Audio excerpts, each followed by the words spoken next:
বন্ধুরা আসসালামু আলাইকুম। আলভারেজের একমাত্র জাদুকরী গোলে আতলেটিকো ক্লাবকে হারিয়ে লা লিগার পয়েন্ট টেবিলের শীর্ষে এখন আতলেটিকো মাদ্রিদ। বিস্তারিত জানুন পুরো ভিডিওতে। লা লিগার গুরুত্বপূর্ণ ম্যাচে রাতে আতলেটিকো মাদ্রিদ মুখোমুখি হয় আতলেটিকো ক্লাবের বিপক্ষে, যেখানে দুর্দান্ত এই ম্যাচে আলভারেজের একমাত্র জাদুকরী গোলে দুর্দান্ত জয় পেল আতলেটিকো মাদ্রিদ। পুরো ম্যাচ জুড়ে আধিপত্য ছিল আতলেটিকো মাদ্রিদের, তবে কাউন্টার আক্রমণও তাদেরকে ভালোই ভুগিয়েছে আতলেটিকো ক্লাব।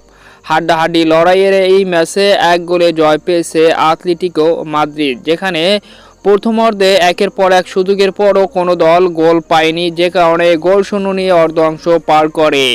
দ্বিতীয়ার্ধে সাপনামা সেই হুলিয়ান আলভারেজই একমাত্র গোলে ব্যবধান করে দেয় আতলেটিকো মাদ্রিদকে। ম্যাচের 66তম মিনিটে ডি বক্সের ভিতরে দারুণভাবে কন্ট্রোল নিয়ে গোলকিপারকে ফাঁকি দিয়ে অসাধারণভাবে দুর্দান্ত ফিনিশ করে আসেন আর্জেন্টাইন স্ট্রাইকার। তার সেই একমাত্র জাদুকরী গোলে এগিয়ে যায় মাদ্রিদ। শেষ পর্যন্ত দুর্দান্ত এক জয় নিশ্চিত করে আতলেটিকো ক্লাবের বিপক্ষে।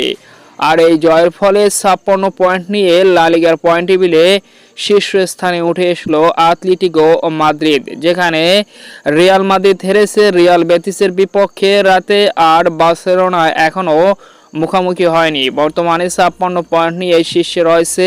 তো ম্যাচের টপ পারফরমেন্স অর্থাৎ ম্যাচের প্লেয়ার অব দ্য ম্যাচ হয়েছেন আর্জেন্টাইন স্ট্রাইকার হুলিয়ান আলভারেজ। তো অভিনন্দন আতলেটিকো মাদ্রিদ ও আলভারেজকে।